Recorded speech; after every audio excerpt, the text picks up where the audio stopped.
we had discussed, about how a lot of this data is coming out of public agencies, which can be a good thing just, based on the size, right, and the available funding. But as someone who's worked extensively with public agencies, what are some of the most promising technology trends you've seen that are gaining traction in that space and, within public infrastructure projects? Public agencies have always worked hard to accomplish a lot within the realities of their budget constraints. But today, this is certainly more important even than ever before. But as far as trends, a couple of big ones for me would be maybe starting with actionable data that's not just the nice to have stuff, but the data that really helps inform us. Did you know that while public infrastructure is evolving rapidly, many agencies are still figuring out how to bridge the gap between traditional engineering and digital innovation? In this episode, I'm joined by Matt Stahl, AI and Infrastructure Management Team Leader at Halff, to explore what's really driving transformation in civil infrastructure today. We'll speak about how emerging technologies like AI and machine learning are reshaping workflows, the leadership shifts needed to support innovation, and the real-world challenges of integrating data science into public sector engineering. Whether you're leading projects, managing teams, or looking to grow your impact in the AEC space, this conversation is packed with insights to help you stay future ready. Before we jump in, I wanted to tell you about our AEC PM Connect event, built for project managers who want to improve project delivery, communication, and leadership through practical sessions and tools. These events provide an avenue to connect with leading PMs in the industry. Our next event will be on June 10th, 2026 at the Forest Gate Country Club in New Jersey. Visit aecpmconnect.com and register today, and I hope to see you there. With that, let's jump into today's episode.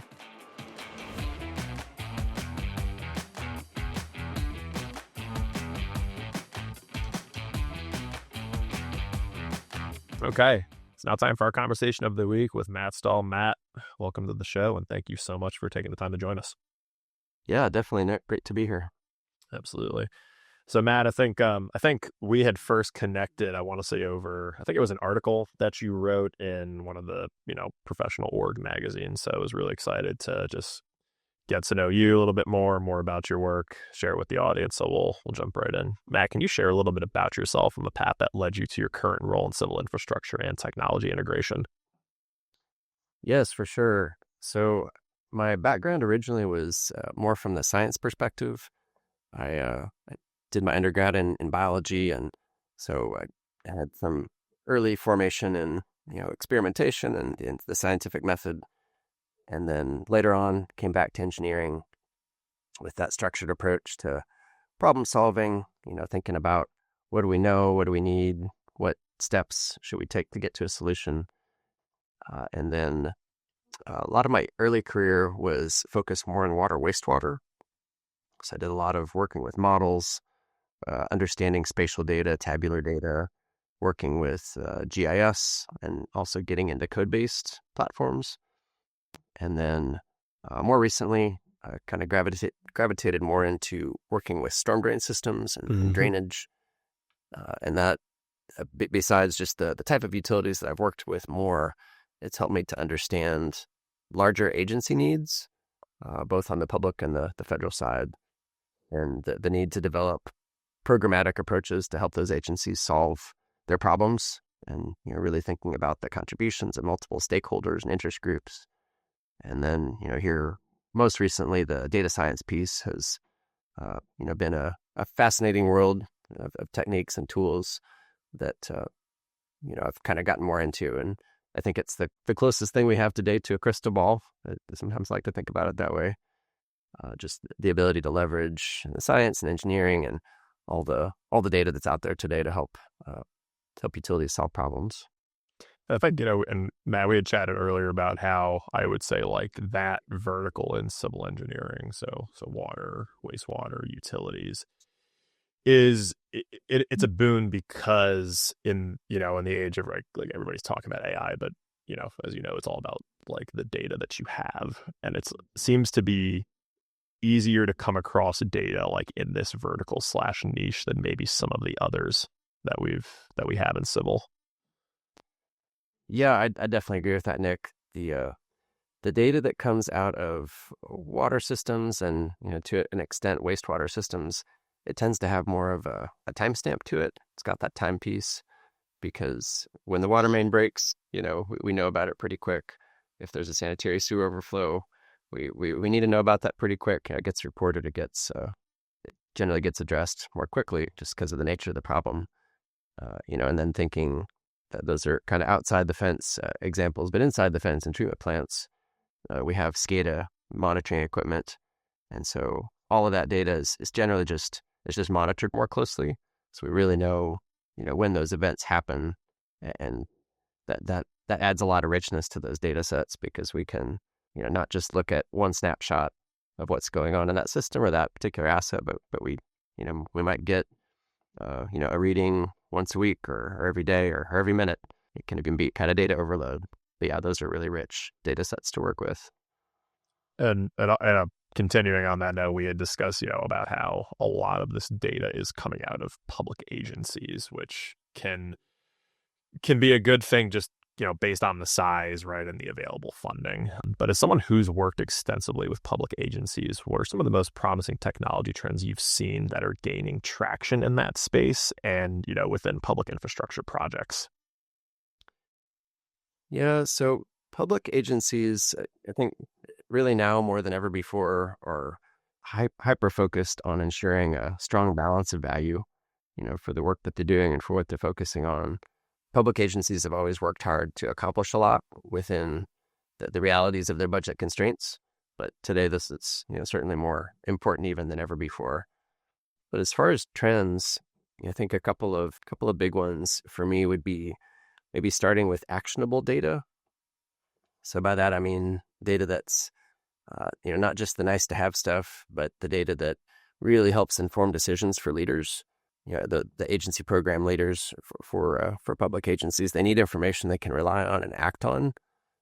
So some examples of that might be, verified and reviewed field findings, or perhaps summary deliverables that really present all the issues to, these people they're busy, and they really have to just limit their focus on any one problem. So they need those types of deliverables and, types of data. Another kind of technology trend would be information synchronization. So the ability to allow stakeholder groups to work, really with a single master data set, as opposed to lots of different versions or copies. Versions are that they're all different. If you have a version of a spreadsheet and I have one, well, in 5 minutes they're probably going to be a little bit different, and over time they'll be even more different. And you multiply that times all the people on a project team. So those can be tough to merge together. But in contrast, these cloud platforms with, web interfaces that can be accessed and used in the field or in the office, and, maybe that have both view and edit capabilities according to different user roles, those can be really valuable. Yeah. And then a third one maybe would be data that can be unlocked in a sense. And so by that, I mean kind of multi-level data sets that maybe have different tiers of information, that maybe the more detailed tiers aren't fully processed until they're really needed, but that the basic tiers are available and, kind of processed immediately. But some of that more advanced information, maybe 3D information or other types of findings, those can be basically only unlocked and used when they're really needed, for specific locations. So, multi-sensor types of data sets can fall into this category, and those can be real useful. And then one final one I'd mention, kind of a technology trend that I am hearing more and more about, is predictive maintenance. Mm-hmm. So that ability to model utility operations and systems using historical data generally to help forecast future outcomes and be able to manage systems accordingly. And, an example of that one is just kind of any different way that we could define asset failure, but being able to predict that and really get an understanding of when and where that's going to happen. Which really goes back to the kind of the thesis of these public utility companies trying to basically get the most value for the taxpayer or the utility payer's dollar. And if you can predict failures, at the point and roughly the time, and do something preventatively to not have it happen, I mean, that seems like a really good use of funds. Yeah, and the real key with that, I mean, it's, kind of thinking back to my crystal ball example, like the predictive maintenance type of stuff falls for sure right in that same topic. And although that's cool to think about and, to approach doing that in some ways, the real value is that instead of having to make those repairs, like address those issues in an emergency fashion, we can do it proactively. And, not just kind of catching it before it happens, but catching it, safety, of course, is the primary concern, but the cost of it can just really multiply. We often see that emergency repairs cost 3 to 4 times as much as the exact same repair if it had been done, in a more proactive kind of, be able to plan out when it's going to happen, get it done by the lowest bidder, not be paying emergency rates and overtime and everything else. And, so like being able to make essentially 4 repairs of a system instead of 1, that turns out, tying back to the working with people's resources. That's just a really important, prospect, that ability to do that predictive maintenance. Transform your technical experts into impactful leaders with EMI's Engineering Leadership Accelerator. Tailored for AEC professionals, this program enhances communication, delegation, and decision-making skills. Flexible, interactive, and designed to fit your team's schedule. Elevate your team's leadership capabilities today. Visit engineeringmanagementinstitute.org and click on corporate training. And in the concrete repair industry, there's it's a little bit older research paper, but it's called the Sitter's Law of Fives, which goes along the same lines, right? If you it essentially explains, like, if you do not do preventative maintenance when it comes to concrete, your costs start to not just increase, not linearly, but it's exponential it's basically a power law. So 1 times to 5 times to 25 to 125. And I think that the point is not necessarily like the exact multiplier, but getting people comfortable with the idea that the longer you wait, the longer you put off maintenance, these costs start to balloon very quickly. Yeah, it's like anything in asset management, the proactive work, it's not free. It has a cost. It requires effort and resources too. But yeah, I 100% agree with that it ends up investing a little bit to be proactive, be planned, be strategic, get ahead of things. That ends up being, in the long term, from a programmatic approach, a much better option. And I think, and another topic of discussion is how emerging technologies can help with exactly that, particularly preventative maintenance. So you've pursued formal training in AI and machine learning. So can you give us some examples of how you've applied these tools in civil engineering today, and then what challenges you've encountered in bringing data science into traditional civil engineering workflows? Sure. So yeah, there's lots of training options out there, to upskill and gain those skill sets. But as an option to take on another degree, which would have taken more time, I pursued a post-baccalaureate certificate program at one of the leading Texas institutions. And that curriculum was really built on a strong foundation in artificial intelligence, machine learning, and it emphasized business applications. So thinking about the perspective of the owner, not only in presenting results of different models and, issues that we're trying to tackle, but evaluating those results and, are these good results? Are they bad results? Like, do we have a good model, bad model? Because it's easy in this space to get sort of lost in the tech and lost in the methodologies. Maybe not lost, that might not be the right word, but distracted, I guess maybe is a better way to say it. By the cool and shiny objects. Yeah, exactly. And while those are interesting, that the technology is really only useful if it adds real value to projects and programs. So we really focused on, not only designing and coding our own models, but trying to take that really critical look at reviewing our results, using best practice metrics, depending on the type of model that we were looking at and using, and the type of problem that we were trying to solve. But as far as kind of ways that we're applying some of those technologies, so I try to guide my team of data professionals and engineers to apply a data science framework, basically to solve the tough and chronic problems that are that we find in the architecture engineering space. So a few examples of those would be computer vision. That's one we've talked about a little bit today. So that tends to be very applicable for unstructured data, for your photos and your videos. And there's lots of great applications there in traffic, pipe assets, environmental studies, lots of different ways to apply that type of information. And the beauty of it with computer vision, just kind of focusing on that unstructured data piece, is you're taking data that is not structured, taking essentially pixels, from a camera, from a video, and you're making sense of them. You're classifying them. You're enabling that data to be used to drive decisions, which is, I always think that's a neat concept. We're also applying machine learning for predictive modeling.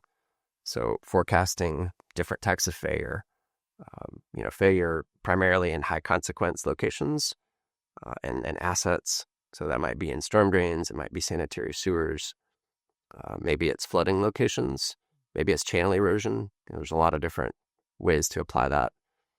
Even future land use, land cover forecasting to look at development trends and land management.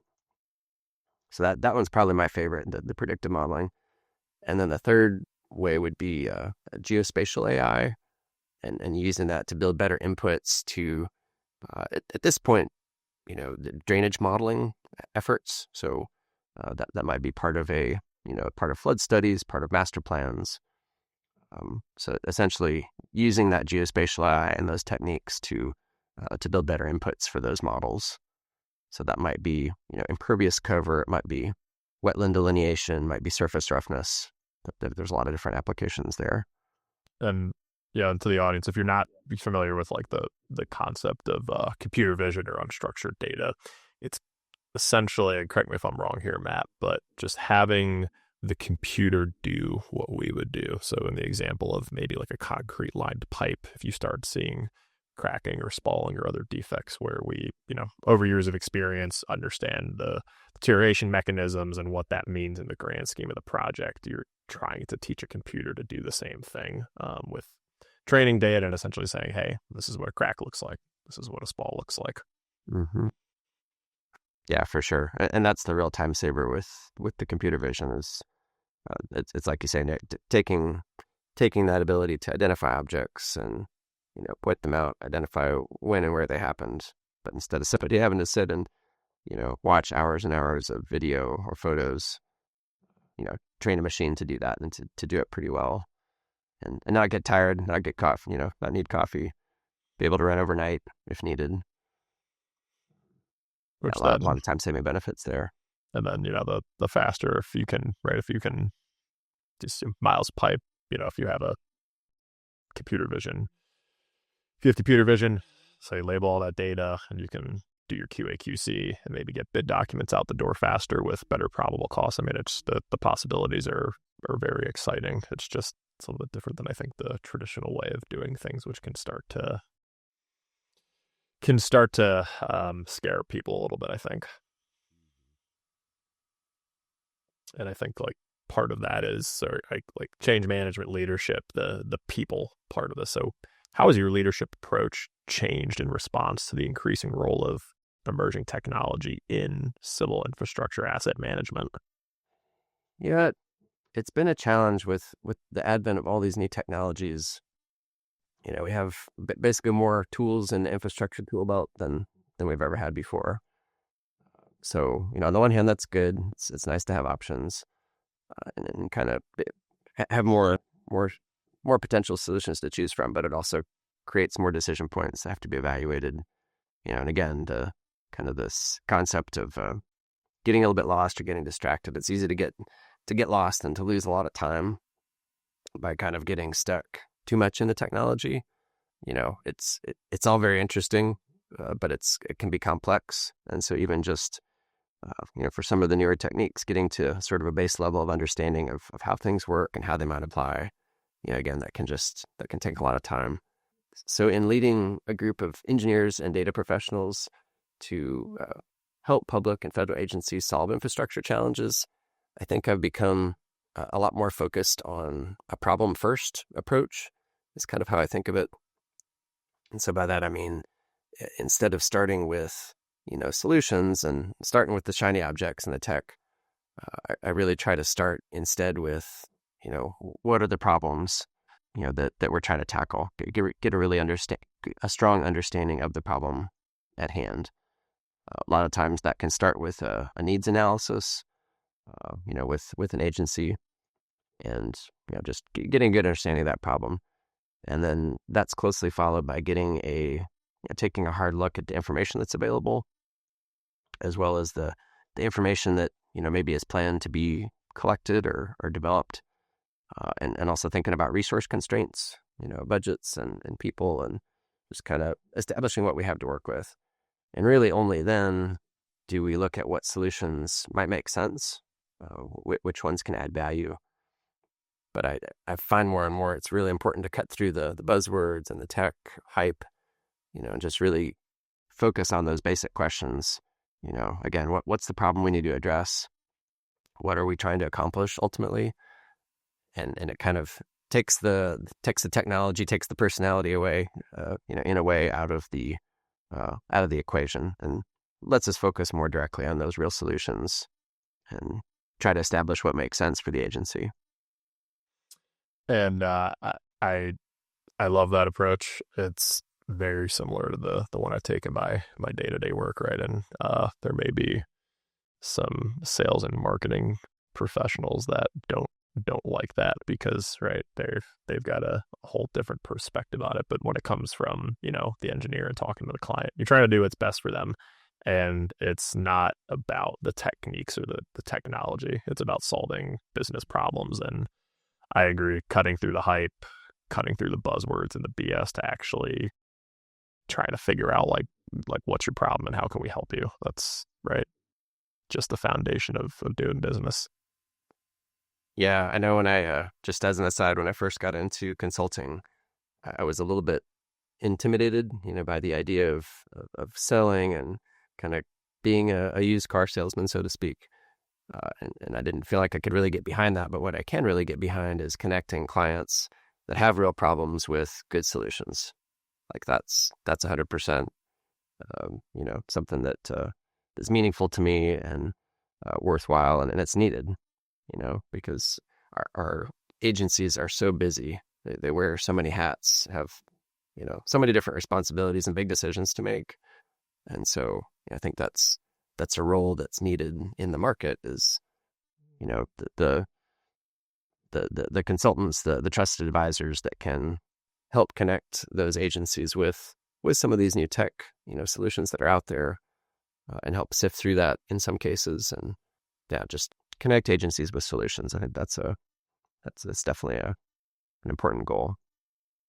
And I think across the spectrum, right, whether it's at your own company or internal to your clients, there's this range of stakeholders from, right, the engineering group that you lead to IT, finance, and everything in between. So then my question then, Matt, is how have you, I guess, navigated all of these different departments and personalities and needs to basically put together successful collaboration on these projects, because no group gets it done alone?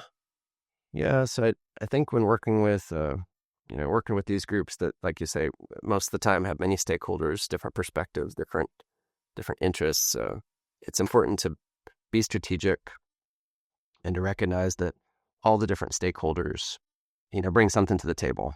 They all have key contributions, and those contributions might be different successful methods. Maybe somebody brings a solution to the table. Maybe it's a perspective on what has not worked well. Maybe where the agency's gone down a wrong path, or just something that's been proven to not be a good solution. Maybe it's an understanding of what the utility really needs to focus on. But those different perspectives, I like to think of them a little bit like kind of a treasure chest, because everybody's a resource, and whether they're a big resource or a small one, or something that comes into play in the near term or further down the road, everybody should be considered, kind of be heard. But all those contributions fit into the bigger picture.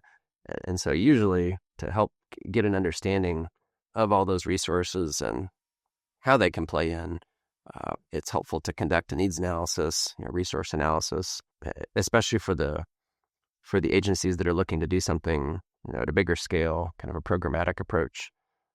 That's a key first step that's worth the time, and it helps to not only get the lay of the land, but also I think it really helps encourage collaboration and communication, amongst these groups. Just the kind of the concept that those key stakeholder groups, they're going to succeed, they're going to go further together by combining their resources than as separate entities. The island approach, it's usually not the best path forward. And I'm sure you can speak to a couple examples of that as we all can, just based on experience. Yep. And Matt, there's a couple of, going back to your kind of background and education. So you hold a couple of certifications, including PE, CFM, and AWAM. So could you explain, well, first what those stand for, and then how those credentials have shaped your professional journey, especially as you've started kind of merging technology with your traditional work? Sure. Yeah. So the three of those, the PE, professional engineer, CFM is certified floodplain manager, and then the last one always kind of stumps people. It's associate water asset manager. And so kind of thinking through those, and I guess technically they sort of, I earned those in that order. So the PE, just becoming an engineer, the coursework and the experience and everything leading up to that.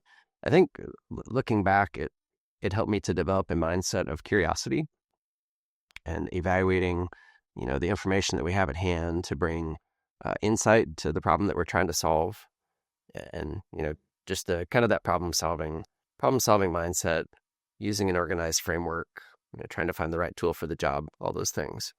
The CFMs, the floodplain manager, I think that has helped me to, especially in storm drain drainage work, think about issues like a floodplain manager that is responsible for the welfare of citizens and communities, and thinking about solutions that consider what we like to refer to as the downstream impacts.